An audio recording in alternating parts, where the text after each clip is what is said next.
Alhamdulillah wa syukurillah wa la hawla wa la quwata illa billah. Allahumma salli wa sallim wa barik ala sayyidina Muhammad wa ala alihi wa sahbihi ajma'in, amma ba'du.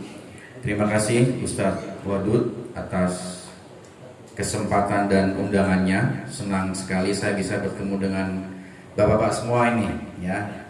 Bukan hanya calon penghuni surga, tapi penyeru ke surga ya, gitu ya. Nah, ini senang kan kita diperintahkan untuk selalu berkumpul dengan orang-orang soleh ya. Tidak hanya orang soleh, tapi mengajak dan membentuk orang-orang yang soleh. Jadi bapak-bapak semuanya ini adalah, kalau kita analogikan dengan kehidupan dunia ini, warga kelas satunya Allah. Amin. Ya, baik, tadi sudah disampaikan secara ringkas oleh Ustaz Wadud tentang profil saya. Ya, saya profesinya saat ini sebagai psikolog. Alhamdulillah sudah 22 tahun tepatnya menekuni profesi psikolog. Bapak-bapak ada yang tahu apa itu kerjaan psikolog di antaranya? Ya, di antaranya itu yang paling umum itu suka mendengarkan curhat orang. Ya, jadi kalau saya tugas mendengarkan curhat orang itu, modal saya nggak banyak, cuman tisu. Karena biasanya orang akan menangis. Ya, kemudian itu profesi saya sebagai psikolog, jadi mendengarkan curhat orang, memberikan konseling, lalu saya juga memberikan training seperti ini, ya. Lalu memberikan asesmen kalau bapak-bapak ingin putra-putrinya di psikoteskan, ya, penjurusan, tes EQ itu juga menjadi tugas saya. Lalu selama 5 tahun terakhir ini saya juga mendapat amanah untuk menjadi pengurus bidang dakwah di Yayasan Wakaf Baitus Salam di Komplek Pilimun. Jadi kalau bapak-bapak tahu, sekitar tahun 2000-an sampai 2008 itu ada sinetron, namanya sinetron Lorong Waktu. Nah, yang diproduksi oleh siapa, Deddy Mizwar ya, lakonnya Zidan. Nah, itu masjidnya itu di Masjid Baitus Salam itu. Nah, saya sudah menjadi pengurus di sana. Lalu 2 tahun terakhir ini saya juga mendapat amanah untuk menjadi pengurus Dewan Masjid Indonesia Ranting Pondok Kelapa. Nah, jadi ini sebuah kesyukuran bisa bertemu dengan teman-teman semua, bapak-bapak semuanya, karena memang ini menjadi tugas kita semua selaku umat Islam untuk selalu bertemu, ya, bermuajahah, bermuzakarah, tukar pikiran, saling mengingatkan, saling menguatkan, belajar lagi tentang apa yang terbaik yang bisa kita berikan kepada umat. Betul nggak? Ya. Nah, ini saya rasa inisiasi yang bagus sekali dari kawan-kawan Forsima, Ustaz Wadud ya, yang memberikan pelatihan ini, karena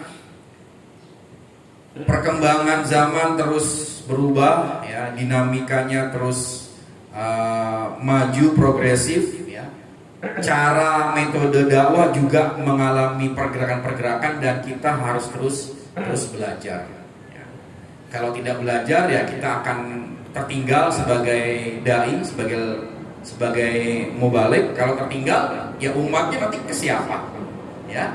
Kalau umat tidak didekati dengan metode-metode yang bagus, metode-metode yang menarik, metode-metode yang mengikuti zamannya, itu juga pasti umat juga akan meninggalkan kita.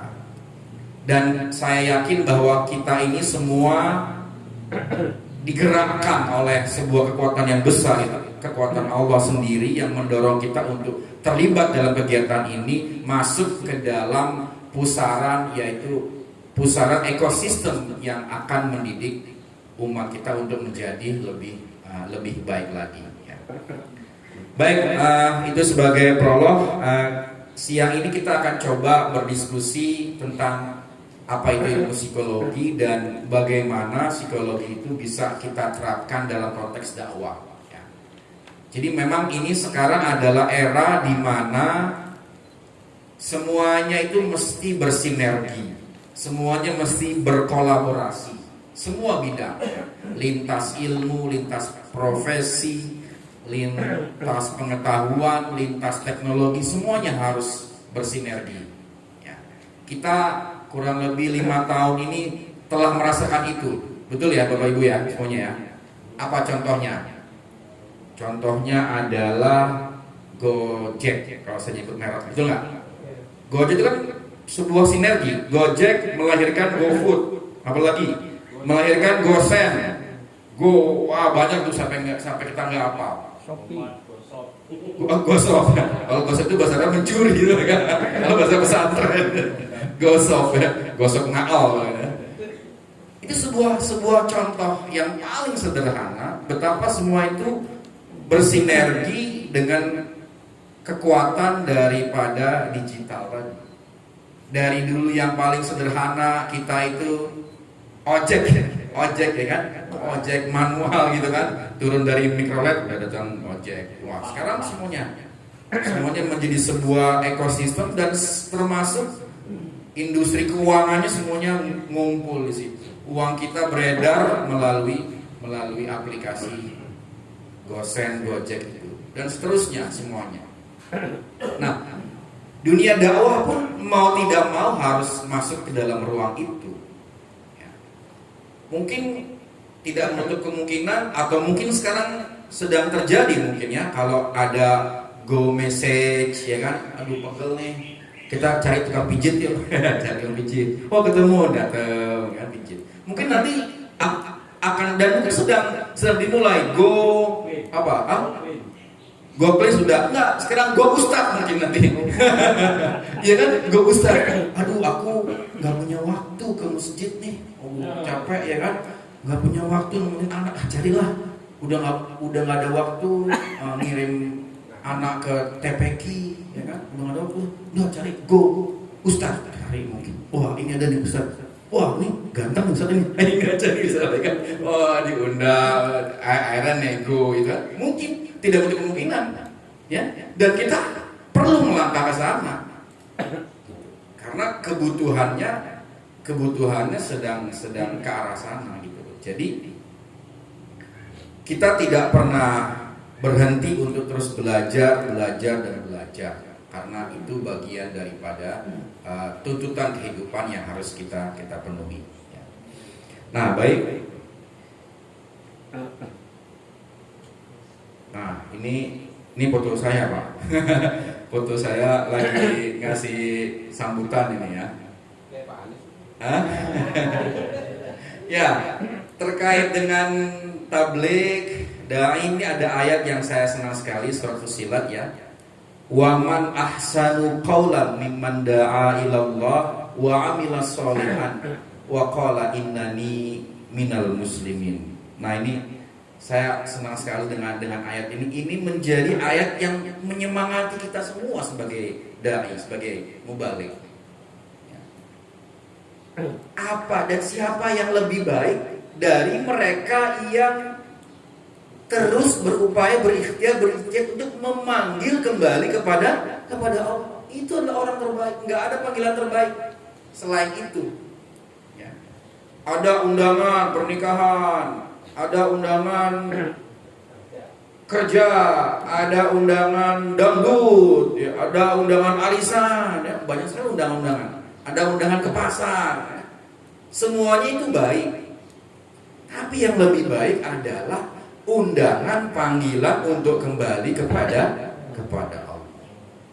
Inna lillahi wa inna ilaihi raji'un. Sesungguhnya kita adalah milik Allah dan akan kembali kepada Allah. Nah, kita semua, teman-teman semua sebagai dai menempati posisi ini. Tidak ada panggilan terbaik selain panggilan untuk kembali kepada Allah. Kita bersyukur. Entah apakah posisi kita hari ini menjadi dai tabligh adalah panggilan cita-cita kita dari dulu, atau karena terpaksa mungkin misalnya, atau karena bapak saya kiai nggak enak kalau saya ngajarin misalnya gitu kan. Ya apapun itu sudah tinggalkan. Yang penting hari ini kita jadi dai, nikmati, syukuri, sungguh-sungguh di dalamnya, kan begitu. Nah, jadi kita harus bersyukur kita ini memerankan pekerjaan yang paling mulia. Tidak hanya di dunia, tapi dunia dan akhirat. Nah, untuk jamaah kita, makanya setelah kita menjadi pemanggil terbaik, nah kita mengajak jamaah kita, umat kita semua untuk mengajak agar menyambut panggilan ini dengan riang gembira. Begitu. Kan Islam, semua rasul, semua nabi, semua wali didatangkan untuk dua kan pekerjaan itu. Apa itu? Memberikan kabar gembira, basyiro wa nadhiro. Memberikan kabar gembira dan memberikan peringatan. Kabar gembira bahwa barang siapa yang beriman, barang siapa yang muslim akan dibalas dengan pahala, akan diberikan surga, akan mendapatkan kemudahan-kemudahan, akan mendapatkan fadilah, akan mendapatkan kemuliaan. Ini kan berita gembira semuanya. Tetapi juga berita peringatan, ada ancamannya kan? Innallaha syadidun. Allah itu maha kejam, Allah itu maha membalas, Allah itu. Nah, itu juga perlu diberi peringatan. Nah, kita posisi di sini. Nah, kita mengajak sebanyak mungkin orang untuk bergabung dalam kelompok para penyeru kepadanya. Nah, Forsima ini adalah kelompok penyeru itu. Ya, dengan organisasi yang lain, dengan DMI, dengan Forkamas, dengan ormas-ormas Islam yang lebih dahulu, NU, Muhammadiyah, Persis, yang semua masih banyak lagi, Sarekat Islam dan seterusnya. Nah, ini mudah-mudahan menjadi penyemangat kita semua bahwa inilah pilihan hidup kita, inilah takdir kita, inilah ketetapan Allah kepada kita, mendudukkan kita sebagai seorang dai, sebagai seorang mubalik dengan segala tugas-tugas yang kita emban. Kita syukuri, kita nikmati, dan kita berjuang untuk memberikan yang terbaik kepada umat kita melalui tugas-tugas panggilan ini. Nah, baik, kita masuk ke ilmu psikologi ya. Dulu waktu bapak-bapak kuliah atau sekolah pernah mungkin dapat pelajaran mata kuliah tentang psikologi, ada? Ada yang bisa ingat apa tuh bapak waktu kuliah? Apa yang diingat waktu itu? Ilmu yang mempelajari tentang kejiwaan, psikolog, karakter seseorang. Sip, betul. Ilmu yang mempelajari tentang kejiwaan ya. Ya. Jadi pengertian sederhana dari ilmu psikologi adalah ilmu yang mempelajari jiwa manusia. Kita seringkali bicara diskusi tentang jiwa. Nah, jiwa itu kelihatan nggak menurut Bapak? Hah? Tidak kelihatan. Warnanya apa? Ya. Atau kalau terminologi Islam, ruh itu kelihatan nggak? Ya, enggak. Tapi kan katanya inti dari manusia adalah roh, betul nggak? Ya. Kalau orang meninggal, jasadnya udah jatuh tidur. Nah, itu yang dipanggil Allah yang mana? Yang dipanggil rohnya kan begitu. Yang disiksa di alam kubur yang mana? Jasadnya apa rohnya kan gitu. Nah, itu ilmu yang lebih kompleks lah ya. Nah, kembali ke psikologi. Jadi ilmu psikologi itu mempelajari jiwa. Jiwa ini disadari keberadaannya meskipun tidak ada wujudnya. Apa warnanya, apa bentuknya, bagaimana, itu tidak kelihatan. Panca indera tidak bisa mendefinisikannya. Karenanya, nah, jiwa manusia ini akhirnya dilihat melalui apa? Melalui manifestasi perilaku yang tampak. Perilakunya nih. Nah, ini kan kita semua sedang berperilaku nih. Saya sedang memberikan training, memegang speaker. Ustadz Wadud sedang ber-WA, ya kan? Bapak-bapak sedang duduk, megang. Nah, ini psikologi mempelajari itu semua. Akhirnya psikologi mempelajari, ini bapak duduknya seperti ini. Kan beda-beda nih kan? Ada yang santai, ada interpretasinya. Ya, ada yang ngempit bukunya, ya kan? Ada yang, nah itu semua akhirnya dipelajari oleh oleh ilmu psikologi. Ya, ya. Ada lahirlah muncullah ilmu yang namanya micro expression, ya kan? Yang sering di TV-TV itu. Oh, kenapa Sambo ngomongnya begini? Apa artinya? Kenapa Putri? Kenapa ngomong begini? Apa artinya? Gitu kan? Itu cabang turunan dari ilmu psikologi. Ini berbohong apa enggak? Gerak matanya orang kalau berbohong itu bola matanya kemana? Ke kiri, ke kanan, ke atas, atau ke bawah? Itu dipelajari itu untuk mencirikan jiwanya. Dari mana diketahuinya? Diketahui dari yang tampak-tampak dan yang tampak-tampak tadi. Pernah nggak bapak-bapak kalau ketemu orang kalau bicara tuh begini? Baik, baik pak. Padahal nggak ada apa-apa. Ya, itu ada artinya. Ya, menurut ilmu psikologi. Tanda tangan bapak nih tulisan bapak nih begini, ini ada artinya. A-nya seperti apa, B-nya seperti apa, itu namanya ilmu grafologi, ilmu tulis menulis, ilmu perilaku yang tampak dari perilaku menulis. Nah itulah yang dipelajari oleh ilmu psikologi. Karenanya sebagai ilmu psikologi berguna untuk memahami manusia dengan segala dimensinya. Jadi ilmu psikologi ini hampir mirip-mirip dengan Al-Quran. Maksudnya begini, Quran ini kan diturunkan untuk manusia, kan gitu kan? Kalau diturunkan untuk manusia berarti lebih banyak kontennya, prosentasenya berbicara tentang manusia, kan gitu. Kurang lebih begitu. Karenanya kita mempelajari ilmu psikologi gunanya apa? Iya, gunanya untuk memahami manusia. Nah, tinggal bagaimana orang, termasuk para pemimpin, termasuk para pembuat kebijakan, menggunakan ilmu psikologi ini sejauh mana. Ada yang menggunakan, ada yang secara tidak langsung tanpa disadari sebenarnya juga telah menggunakan. Akhirnya karena ilmu itu bersifat netral itu tidak positif, tidak negatif, maka ilmu psikologi pun bisa menjadi sesuatu yang positif, bisa menjadi sesuatu yang negatif. Sama seperti pisau, ya kan? Pisau positif kalau untuk motong sesuatu, untuk ngiris-ngiris, tapi menjadi negatif kalau digunakan untuk sesuatu yang jahat. Tergantung kepada para pemakainya. Ilmu psikologi pun demikian. Dipakai nih, misalnya baju misalnya ya.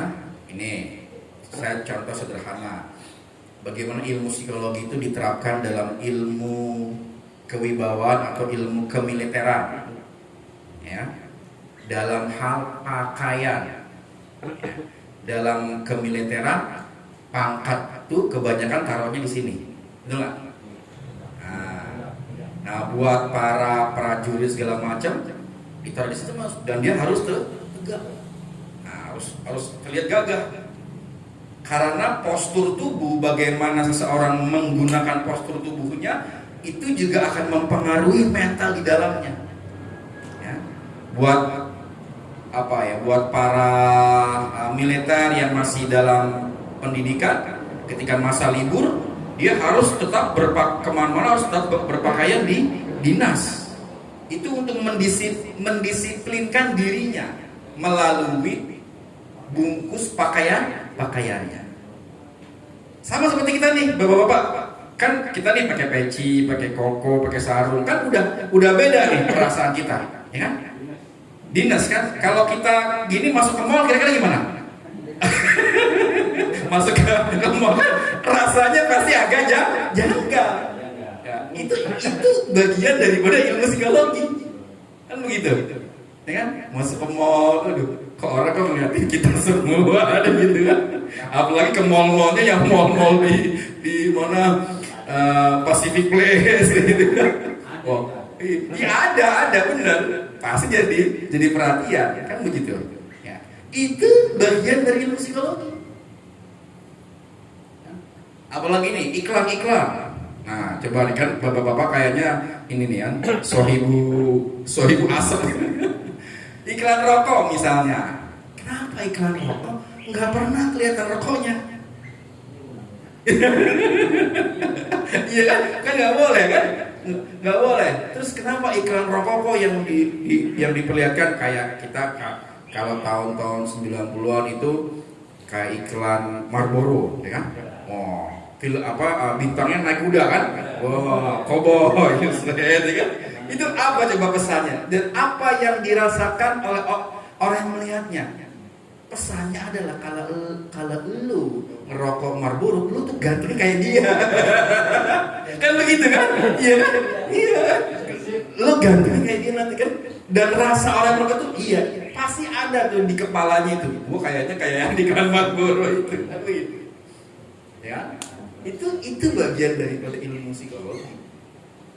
Pesan-pesannya, semua iklan-iklan yang mau kita sebutkan mereknya lah, yang KFC, McD segala macam, itu pasti menggunakan namanya psikologi massa, psikologi orang, psikologi konsumen, psikologi pembeli. Nah, kenapa ya? Karena sudah mempelajari sebagian daripada ilmu psikologi. Nah, karena ilmu psikologi itu memahami manusia, maka objek pembelajarannya adalah manusia kita nih, yang dipelajari oleh ilmu psikologi. Nah, manusia ini kan kompleks sekali. Ya, kita ini kan wa fi anfusikum afala tubsirun, pertanyaan Allah kan. Lo nggak lihat diri lo tuh, coba kita mempelajari panca indera saja nih yang nampak, mata. Misalnya Bapak sekalian ya, mata. Ada dokter umum, ada dokter spesialis mata, ada subspesialis mata, ya. Hidung, THT. Ya, saya 3 minggu lalu ada sedikit musibah, makan ikan baronang, tulangnya nyangkut di sini Pak. Di sini wah, bawa ke THT nyerah, akhirnya dibawa ke RSCM. Alhamdulillah tertolong. Tapi di sini Pak, bagaimana mengeluarkan tulang baronang ini tuh, biasanya ada 4 dokter. Satu megang kepala saya supaya nggak meronta-ronta, satu videoin, satu masukin biopsi sini nih, terus satu mohon maaf lidah saya ditarik pakai gunting gitu, baru guntingnya cari ke dalam. Aduh, rasanya kayak sakratul maut. Ini saya dibius Pak, dan nggak boleh nelan. Aduh, rasanya kayak apa Pak? Itu sebegitu kompleksnya tubuh kita Pak. THT telinga, hidung, tenggorokan. Itu baru tubuh kita Pak, tubuh kita. Belum dalamannya nih, jantung, liver, hati, paru-paru, luar biasa. Luar biasa, kita semakin mencintai Allah, semakin kagum, semakin takut, semakin takluk sama Allah. Wa fi anfusikum afala tubsirun. Manusia itu baru tubuhnya, baru panca inderanya, belum rohnya. Ya sekarang kalau Bapak ikut TikTok, itu lagi beredar tuh Pak film-film lama. Lagi muncul lagi tuh film Ashabul Kahfi Pak. Maximus ya, yang 300 tahun. Wah, filmnya bagus sekali. Sedih dan terharu kita melihatnya. Jadi pembelajarannya adalah bagaimana Allah menidurkan orang itu 300 tahun, 309 tahun. Nggak busuk, nggak apa, bangun aja. Ini udah berapa lama kayak kita tidur siang hari begitu kan? Itu logika kita di mana itu? Ya?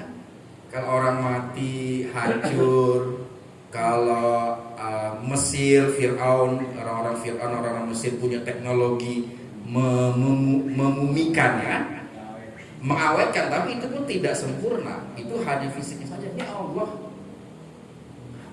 menidurkan. Mungkinkah bisa diilmiahkan? Pasti bisa diilmiahkan, tinggal manusia mampu atau tidak. Bagaimana angin ketika itu, bagaimana matahari ketika itu, ya kan? Bagaimana kelembapan udara ketika itu, sehingga dia bisa bertahan. Pasti sebuah mukjizat, sebuah peristiwa alam sehebat apapun pasti bisa dicari penyebabnya, dan itu membuat kita semakin percaya kepada Allah. Nah, berarti ilmu psikologi ini karena yang dipelajari itu manusia, berarti di mana ada manusia di situ ada setan. Di mana ada manusia di situ ada ilmu psikologi. Nah, sekarang nih kan Bapak-bapak semuanya nih sedang pelatihan dakwah, ingin dakwah kan, maka muncullah psikologi dakwah. Kan begitu. Di sekolah ada manusia, ada orang, ada guru, muncullah psikologi pendidikan. Di stadion Patriot ada orang main bola, muncullah psikologi olahraga. Psikologi rumah tangga, psikologi anak, psikologi remaja, psikologi mahasiswa, psikologi, wah udah bisa berkembang banyak sekali. Karena di situ ada manusia. Jadi keterkaitan manusia dengan bidang yang ia geluti. Itu asiknya ilmu psikologi dan asiknya menjadi seorang psikolog kayak saya ini, Pak. Asiknya begitu, Pak. Kenapa? Hampir ketemu orang baru terus, Pak. Karena saya tidak kerja tetap ya, nggak di satu kantor, nggak. Saya kerja itu cowok panggilan on call. Pak Imam standby di bank mana? Pak Imam standby di perusahaan mana? Ya kan? Wah, saya alhamdulillah nih 20 tahun ini sudah keliling Nusantara, Pak. Karena tugas tadi, Pak. Mulai dari offshore di laut, ya, sampai ke site di Kalimantan, ketemu dengan orang-orang baru ya karena tugas-tugas ini. Nah, itu alhamdulillah sebuah kesyukuran, akhirnya belajar banyak orang. Belajar, ada temuan-temuan baru, ada teori-teori baru, ada pemahaman-pemahaman baru, dan itu menambah kesyukuran kita semua ya. Nah itu, jadi itu keleluasaan daripada ilmu psikologi. Di mana ada manusia, di situ ada ilmu psikologi. Ada, kalau kita lagi macet, berarti ada psikologi kemacetan. Pasar, ada psikologi pasar. Ada orang bertengkar, psikologi konflik. Nah, itu semua bisa berkembang. Nah, sekarang kita balik ke dakwah. Sebentar ke tugas dari bapak-bapak semuanya. Ini ayat yang sudah sangat kita hafal sekali ya. Ud'u ila sabili rabbika bil hikmati wal mau'izatil hasanah. Tadi kan sebaik-baik panggilan adalah panggilan kepada Allah. Perintah Allah. Nah, kalau kamu ingin memanggil orang, ini caranya. Ud'u ila sabili rabbika bil hikmati, dengan hikmah. Jadi nggak boleh salah-salah, nggak boleh semaunya, nggak boleh yang penting niatnya, nggak, harus ada caranya, ada metodenya, ada sistemnya, ada ilmunya, ada pembelajaran dari yang terdahulu. Bil hikmati wal mau'izatil hasanati, dengan cara yang baik, dengan cara yang penuh kebijaksanaan, dengan cara yang penuh kesantunan, dengan cara yang penuh kelembutan. Wajadilhum billati hiya ahsan. Wajadilhum berarti karena biasanya dan seringkali muncul ya, kalau kita berdakwah itu pasti akan ada yang mendebat, yang akan melawan, yang akan tidak setuju. Kita diperintahkan untuk wajadilhum, dan tentanglah mereka, jawablah mereka dengan cara yang lebih baik.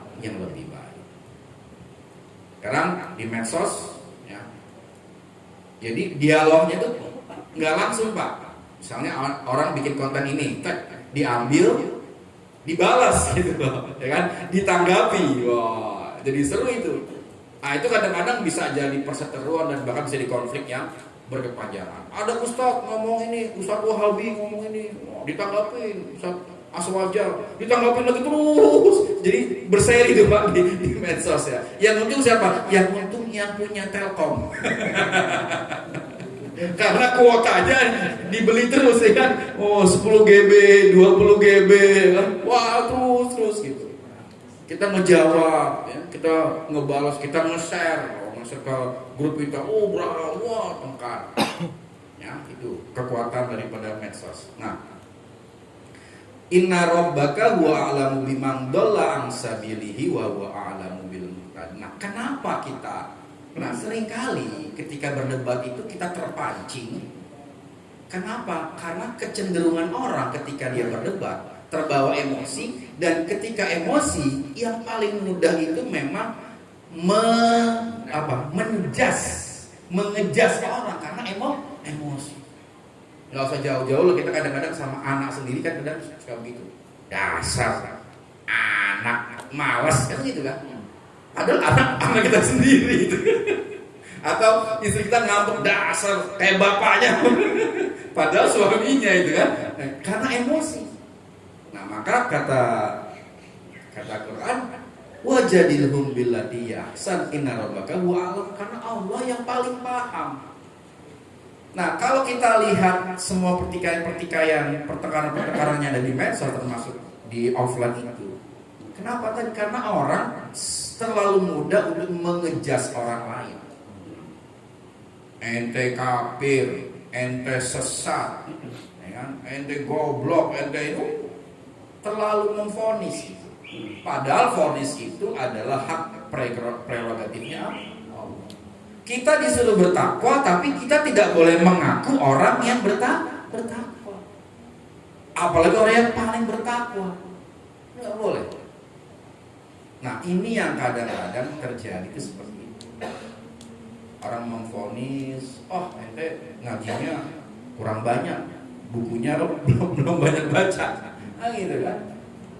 Atau orang baru baca berapa kitab, baru mempelajari berapa mazhab sudah menyalahkan orang lain, dan kita dibuat rusuh riuh terus ya. Masalah, apalagi masalah khilafiyah. Nah, ini berarti tugas bapak-bapak sekalian adalah memanggil, menyeru, mengajak, menghimbau, mendorong ya kan? Kita kalau tugas khutbah Jumat ya,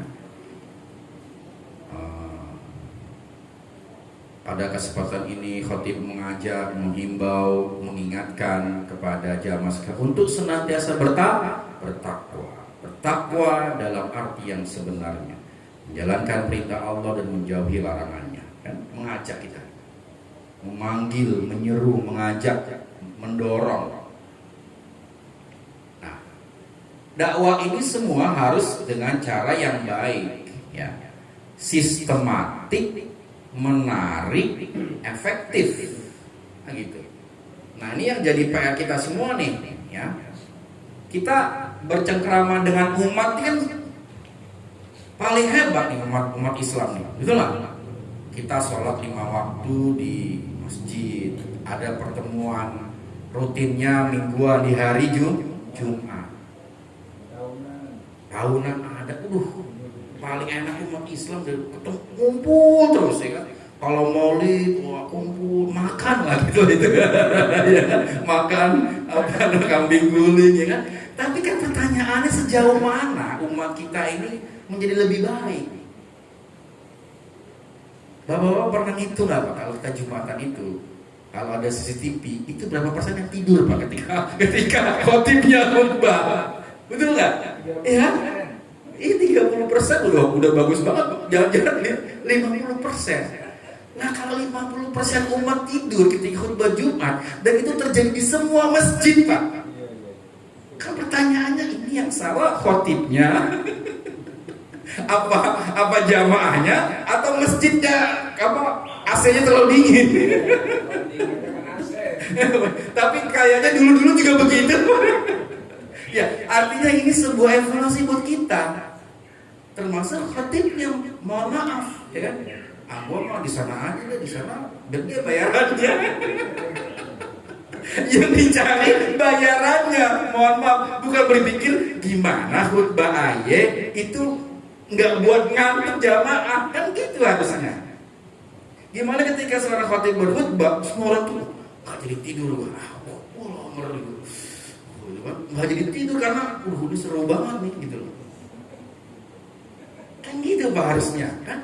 Dan itu terjadi setiap minggu Pak. Kalau setiap minggu setahun itu ada 52, itu serinya kan panjang banget tuh Pak. Kita kalau nonton sinetron kan seri 1, seri 2. Kan ini berarti perlu ditata, Pak. Minggu pertama ngomongin Isra Mi'raj. Minggu kedua Isra Mi'raj lagi. Minggu ketiga Isra Mi'raj lagi. Lah, kan diulang-ulang lagi lah ini. Ya pantas lah, bosan. Gua kemarin udah denger, gue tidur aja. Kan gitu. Bahkan kita perlu sesuatu yang sistematis. Nah, ini pengalaman dakwah nih ya. Ya PR nih kan. Oh, minggu pertama kan tema Islam itu luas sekali, Pak. Ada fikihnya, ada Qur'annya, ada hadisnya, ada tasawufnya, ada muamalahnya. Kenapa? Itu nggak kita atur dengan rapi sehingga umat itu cerdas gitu loh. Oh, nah ini kadang-kadang jadi PR kita kan. Terus Pak, termasuk saya juga nih, saya kan juga tukang ngurusin ini ya, ngurusin jadwal. Kadang-kadang wah nggak bisa ini, udah loh, yang penting ada kan. Kita akhirnya kita begitu kan. Liajri kalau bahasa santri, udah formalitas aja, yang penting ada yang ajar, udah gitu. Kita belum sampai kepada sistemnya, harusnya optimal di umat gitu. Harus menjadi umatnya paling hebat mestinya. Tiap minggu ketemu melalui Jumatan. Nah, ini mungkin akan ada pembahasan tersendiri ya, bagaimana kita mengoptimalkan Jumat. Nah, ini pengalaman saja Pak, kebetulan di masjid saya sudah 3 bulan ini kita sudah 10 tahun tuh mengadakan Jumat Barokah. Cuma Jumat Barokah itu biasanya di pagi hari Pak, di pagi hari itu sampai 700 box itu pagi. Nah, cuman itu akhirnya banyak orang datang di sekitar kampung Kipar, kampung Gandaria. Nah, kemudian kita membuat inisiasi lagi buat Jumat Barokah setelah salat Jumat. Setelah salat Jumat Pak. Jadi memang khusus untuk orang yang Jumatan. Setelah itu Pak penuh masjid kami Pak. Penuh itu. Kenapa? Ya karena mengharapkan nasi box saja gitu kan. Ini sebuah bukti bahwa betapa umat itu ya perlu ganjaran tadi. Perlu sesuatu yang kalau di dunia ini token kan, perlu token gitu. Ada gift yang harus kita berikan. Ya itulah cara berdakwah di antaranya. Memberikan Jumat berkah pada setelah salat Jumat. Nah, jadi kita perlu sistematik, menarik dan efektif. Ya, menarik dan efektif. Nah, tanda dari efektif itu apa ya? Nyampe kepada umat. Dengan target, menumbuhkan kesadaran dan perubahan perilaku umat. Nah, ini target ini yang kadang-kala nih kita agak abai nih. Nggak pernah evaluasi. Nah, kalau ini mungkin teman-teman kan kita grup kecil nih, pasti sudah punya target kan? Nah, targetnya kan ada tuh dituangkan dalam proposal ya, dalam kurikulum targetnya. Para dai se-Bekasi mengetahui, mampu misalnya gitu kan. Nah, kita juga harusnya begitu dong kepada umat. Ya, kita nih semua merasakan bertahun-tahun lah. Misalnya ZIS nih Pak, ZIS, zakat infak sedekah. Kita bagi kupon. Bertahun-tahun orangnya itu aja yang dapat. Yang itu dapatnya 10 kupon. Dari masjid ini 1, masjid ini 2, itu kan 10 kupon. Loh, terus pemberdayaannya di mana? Memberikan kailnya tuh di mana? Memberikan pancingannya tuh di mana? Kalau yang dapat dia lagi. Dan dia kalau ditanya, aduh kok saya nggak dapat ya? Gue mau dong. Nah, berarti kan secara nggak langsung kita membuat dia, mohon maaf, bermental miskin, bermental minta. Nah, kita pun mungkin, ya termasuk kita semua ini, tidak ada pengembangannya, research and development. Oh iya, gimana? Udahlah, yang penting terima. Yang dibesar-besarkan adalah penerimaannya. Tahun ini sekian kambing, tahun ini sekian juta. Tapi bagaimana mendistribusikannya dengan tepat? Tidak hanya tepat, tapi membuat sirkulasi pemberdayaan dari penerima menjadi bebas, bahkan menjadi pemberi. Kadang-kadang nggak tepat sasaran. Tadi Pak dapat 10 kupon. Nah, itu yang jadi PR kita semua nih. Kita baru di lapis yang sangat minim gitu kan.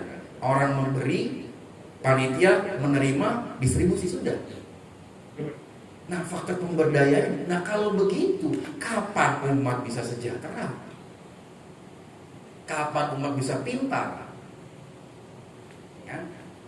Nah, sementara umat yang lain, mohon maaf, umat yang lain udah maju kemana-mana. Sementara umat yang lain menguasai pos-pos penting.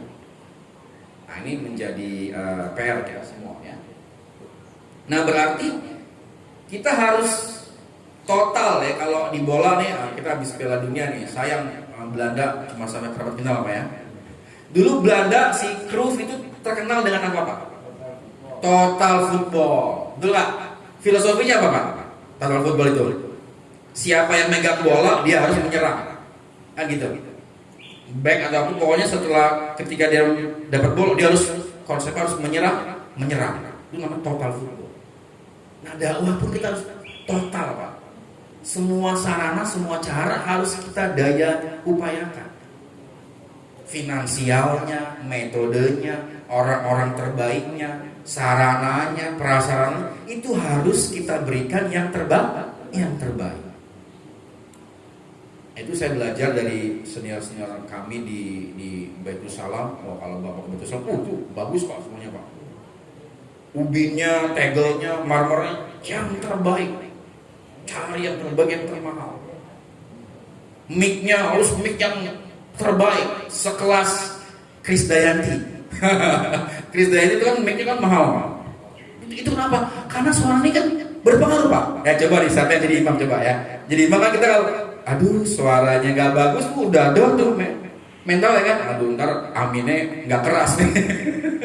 Karena suara juga gak nyampe kan. Mic itu pengaruh. Ya, mic-nya pengaruh. Tadi mungkin jamaah itu ngantuk mungkin karena mic-nya gak bagus. Enggak kedengaran. Nah itu mungkin karena filosofi dari pengurus masjid juga kadang-kadang kan.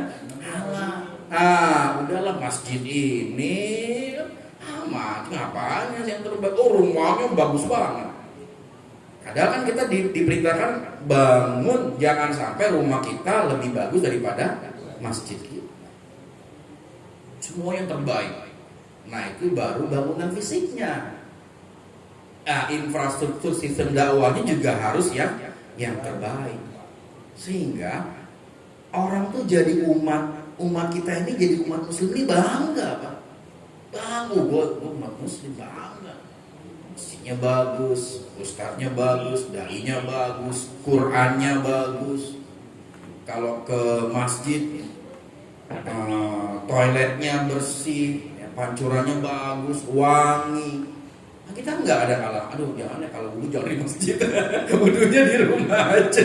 Karena tempat wudhunya nggak bersih, nggak wangi. Gitu kan. Kita harus menjadikan masjid kita sebagai istana jamaah. Nah, sarana jadi pribadi pendakwahnya, infrastrukturnya, ekosistemnya, organisasinya ini harus terbaik. Nah, ini terus terang Pak, ini PR kita semua sebagai umat Pak. Kita ini kan 250 juta, kita masih 85%. Berarti berapa Pak? 220 juta Pak. Bayangin Pak. Nah, cuman sayangnya kita yang besar ini terpecah-pecah Pak. Sayang sekali. Saya 5 tahun lalu tuh pernah bikin podcast. Seandainya ya seluruh masjid di seluruh Indonesia ada berapa ya? Lupa saya. Jutaan lah pokoknya. Tromol Jumatannya aja Pak kita kelola dengan baik. Tromol Jumatan tuh Pak, ya kan? Yang mungkin kalau di saya tuh rata-rata 4 juta, 5 juta, mungkin di lain 2 juta, itu kita kelola dengan baik. Kita kelola 30%-nya saja Pak. Hari semua itu kita kelola dengan baik. Aduh, kebayang ya Pak ya.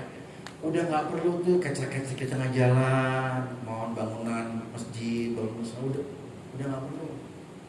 BPR kita rumah amal kita udah sangat makmur.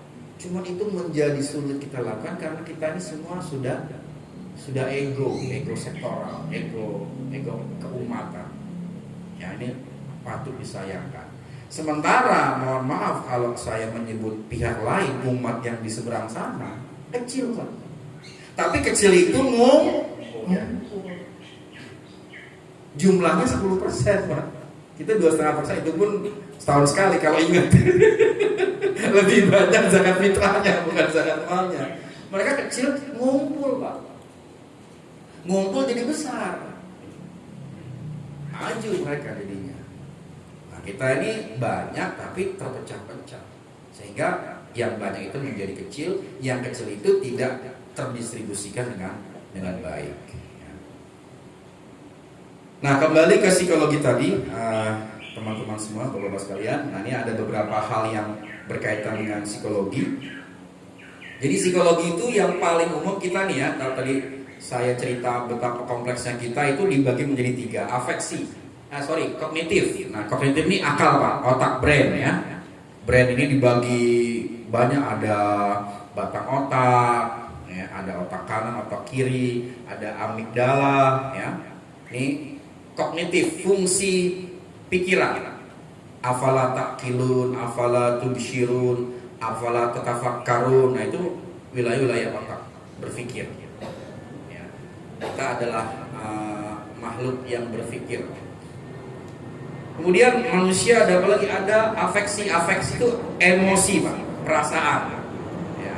Marah, sedih, gembira, suka, duka, cemburu, iri hati, dengki, apalagi suka menolong, ya, sabar, itu wilayah-wilayah afeksi namanya, ya, yang ada di dalam setiap manusia. Lalu psikomotorik. Nah, psikomotorik tubuh kita nih, Pak, tubuh tangan kita, panca indera ini psikomotorik. Nah, inilah manusia bergerak berdasarkan ketiga hal ini. Ya. Kalau bahasa Quran itu kan lahum qulubun la yafqahuna biha summun bukmun umyum fahum, ya. Summun berarti telinga, pendengaran, dan perasaan. Fuadun. Nah, itu pecahan-pecahan lagi tuh dari afeksi, ya. Nah, ini kognitif, afeksi, motorik, inilah yang ada pada diri manusia. Inilah yang kemudian digerakkan oleh lingkungan eksternalnya. Tadi kita bicara iklan Marlboro, nah itu yang dikelola pikirannya, ya, hatinya, tubuhnya. Kalau ada kumpul-kumpul belinya di rokok Marlboro, ya. Akhirnya rokok seperti halnya mobil ada kelas-kelasnya, itulah. Ada kelas premium, ada kelas biasa, pertama, ada kelas yang low gitu kan. Sama kayak mobil kan begitu. Sama, ya. Manusia juga ada kelas-kelasnya, ya. Ada kelas terbaik, ada kelas menengah, ada kelas yang asfal safili. Nah, kemudian manusia ini kemudian berperilaku itu dilatar belakangi oleh orang tuanya. Ya. Kalau orang Jawa bilang apa, Pak? Bibit, bebet, bobot. Ya kan? Orang kalau nyari jodoh kan pasti orang tanya, kamu anak siapa? Tinggalnya di mana? Sukunya apa? Bapak kamu siapa? Ibu kamu siapa? Kan begitu. Kan? Rasulullah dalam tarikhnya kan, kenapa Rasulullah diangkat? Karena keturunan Rasulullah sampai ke atas itu tidak pernah melakukan dosa-dosa yang berat, tidak pernah berzina, ya begitu ya. Kalau ditarik itu berarti bibit, bebet, bobot. Ya. Iya. Ya bukannya rasis atau diskriminatif, ya karena memang begitu kan gitu. Kita tuh pasti begitulah, ya kan? Pengen cari yang terbaik. Itulah makanya hati-hati sekali dalam memilih seseorang atau memilih sesuatu. Pendidikannya, ya kan? Pendidikannya apa? SMA, pesantren, kuliahnya di mana? Ya. Penting sekali pendidikan itu karena ya namanya pendidikan, ya, memberikan sesuatu yang berguna. Pergaulannya, ya. Kalau tentang pergaulan ini Imam Al-Ghazali mengurai secara cukup rinci, ya. Barang siapa yang bergaul dengan penguasa, ya, dia akan punya kecenderungan untuk sombong, kecenderungan untuk mendominasi. Barang siapa yang banyak bergaul dengan wanita, maka syahwatnya akan besar, kan gitu. Barang siapa yang bergaul dengan anak-anak, banyak sekali itu uraian-uraiannya. Maka yang terbaik adalah bergaul dengan semua kalangan. Bakatnya, minatnya, hobinya, kebiasaannya, nah, maka ini pun bisa kita implementasikan ketika kita berdakwah, kan begitu? Oh, kita dapat undangan dakwah nih, kemana? Oh, ke guru-guru, oh, ke siswa, oh, ke arisan keluarga Jawa Tengah, arisan keluarga Sunda, kan itu demografinya. Oh, kita harus belajar. Oh, kalau orang Jawa itu apa ya? Oh, joglo di Jawa, ya kan? Nah, kita kalau ngomongin joglo kayaknya nyambung nih, gitu kan? Ngomongin sejarahnya, nah, itu perlu kita pelajari karena manusia tidak bisa dilepaskan dan melepaskan diri dari identitasnya. Ini yang lagi rame nih, politik identitas, Pak. Ya, yang lagi rame politik identitas. Nah, kita nggak bisa melepaskan identitas kita, identitas agama, identitas politik, identitas suku, tidak bisa dilepaskan karena itu bagian daripada diri kita. Ya, maka penggunaannya harus sebijak mungkin. Nah, kemudian secara naluri, ya, manusia itu akan mendekati yang menyenangkan dan menjauhi yang menyakitkan. Allah pun begitu dalam Al-Quran, kan? Maka Allah itu selalu mengiming-imingi, ya, wabashiru bil jannatil lati kuntum tu'adun, kan gitu kan. Kami berikan kabar gembira akan surga yang kami janjikan kepada engkau. Dan sebaliknya, manusia takut akan sesuatu ancaman, neraka segala macam. Nah, itu memang taktik, strategi dan fitrah daripada kemanusiaan.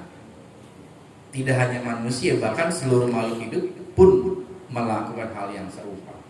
Maka berarti kalau kita berdakwah ya pakai dua ini. Kita memberikan kabar-kabar gembira dan sebaliknya memberikan kabar-kabar peringatan. Yang pada faktanya tidak semua orang siap untuk melakukan yang namanya nahyu anil munkar. Ya. Karena kenapa? Ya karena tadi kalau nahyu anil munkarnya lebih besar, ya dia harus siap-siap menerima resiko tidak disukai orang lain. Gitu. Kenapa nih? Secara naluri manusia itu tidak suka dikritik, sukanya itu dipuji dia. Kenapa? Ya emang begitu fitrahnya. Kenapa? Bapak coba deh Pak, Bapak dikritik, walaupun itu benar Pak kritikannya, pasti Bapak nggak senang. Ya, apalagi cara ngeritiknya nggak sopan, lebih sebel lagi lah Pak, ya kan? Gitu. Nah, untuk itu mungkin kita bisa meniru Allah. Nah, dalam surah Al-Fatihah kan, Alhamdulillahirabbil alamin. Alhamdulillah segala puja dan puji bagi Allah. Allah aja minta jadi puji. Berarti metode kita ke umat itu, ke orang lain itu harus lebih banyak memuji. Coba deh Pak, Bapak minta sesuatu, puji dulu. Coba kan, kita ngomong sama istri begitu, waduh mama cantik sekali, wangi sekali, waduh pelayanannya nanti malam enak gitu. Maksimal begitu kan. Nah ini cara-cara memuji ini yang santun ini, kita juga harus belajar. Ya. Nah kemudian Bapak sekalian, nah manusia ini ya dalam perilakunya itu kronologisnya atau urutannya ya, dari pola pikir akan menjadi perilaku akan menjadi kebiasaan, lalu akan menjadi akhlak. Nah ini sebenarnya menjadi fokus kita kan, innama bu'itsu liutammima makarimal akhlak. Berarti kan tugas kita ini kan adalah mengembalikan, mempertahankan atau bahkan meningkatkan akhlak umat. Nah, akhlak itu urutannya, kalau di akhlak itu di ujung, kalau di kita mundurkan berarti dari kebiasaannya. Kebiasaannya dimundurkan dari perilakunya. Perilakunya dimundurkan dari pola pikir. Apa ya contoh kebiasaan yang bisa kita, yang paling gampang kita pahami apa nih contohnya? Merokok. Nah, merokok orang candu merokok itu kira-kira kenapa? Nah, karena merasa enak, gitu kan? Rasanya nggak lengkap kalau nggak ngerokok, kan gitu kan? Rasanya nih, rasa itu kan berarti kan ada di pola pikir kan? Habis makan apa, apalagi yang pedas-pedas, mana rokok nih, aduh nggak enak, otak gua nggak kerja kalau nggak ngerokok, kan gitu kan? Itu kan karena pola pikir. Pola pikir akhirnya dilakukan perilaku. Oh ya udah, mana rokoknya? Oh ngebus segala macam. Akhirnya jadi kebiasaan, menjadi akhlak. Maksudnya perilakunya rokok. Akhirnya kita kalau ada meeting, kalau ada tajamu, kalau ada muzakarah harus menyiapkan rokok. Karena sudah jadi rokok. Rokok menjadi kata kunci. Ada uang rokoknya nggak? Ya kan? Itu contoh dari pola pikir. Nah, kalau kita kontekskan dengan tadi Pak, dengan Jumatan tadi yang saya sampaikan tadi, kenapa umat kita ketika Jumatan kok tidur? Berarti kan pola pikir. Ya kan? Orang ketika kerja semangat, udah nanti istirahatnya pas khutbah Jumat, gue bisa tidur loh, betul nggak Pak? Ya, ada kan orang yang bilang gitu? Ada Pak. Lumayan setengah jam Pak. Lumayan 20 menit gue tidur. Cari kesempatan ketika itu. Khotibnya juga mungkin begitu. Ya udahlah, yang penting gue dapat honor. Yang penting rukunnya gue sampaikan, baca sholawat, mengingatkan ketakwaan, kan selesai kan? Baca doa, kemudian doa keselamatan umat, selesai. Ketika dia khutbah, masa bodoh orang tidur, ke orang tidur sampai ngiler-ngiler. Ya, akhirnya menjadi kebiasaan, akhirnya menjadi perilaku, menjadi akhlak. Akhirnya semua ibadah-ibadah kita, apakah ibadah mahdo atau ibadah non mahdo, semua upacara-upacara kita akhirnya hanya menjadi sebuah upacara seremonial, tidak ada perubahannya. Itulah yang kemudian banyak pertanyaan-pertanyaan yang cukup menggelitik. Indonesia ini paling banyak maulidnya, paling banyak haulnya, paling banyak, paling ramai kegiatan keagamaannya. Tapi kok dia paling banyak korupsinya? Tapi kok yang paling banyak kriminalnya? Ini pertanyaan-pertanyaan kritis nih buat kita semua. Ada apa? Berarti belum efektif dakwah kita. Harus kita akui itu. Nah, dakwah itu siapa ya? Kita ini semua. Tidak hanya ansih, tidak hanya seorang pendakwahnya, berarti semua ekosistem dakwahnya juga harus nyangkut. Kan tadi saya bilang kan bukan hanya kita nih sebagai pendai. Kita memang faktor yang terpenting ketika kita ceramah di depan mimbar. Kita faktor yang terpenting, tapi ekosistem yang ada di belakangnya ini juga sangat berpengaruh tadi, soundnya, masjidnya, undangannya, konsumsinya, semua menjadi satu kesatuan yang harus kita garap bersama-sama. Nah, dalam kaitan dengan implementasi psikologi dalam dakwah tadi, itu adalah tadi bagaimana ilmu psikologi bisa kita manfaatkan dalam konteks dakwah. Tadi targetnya apa, perilakunya apa yang berubah. Ya, dulu almarhum bapak saya, beliau seorang pejabat di BKKBN, beliau ahli statistik. Ya, beliau pernah cerita ke saya gitu.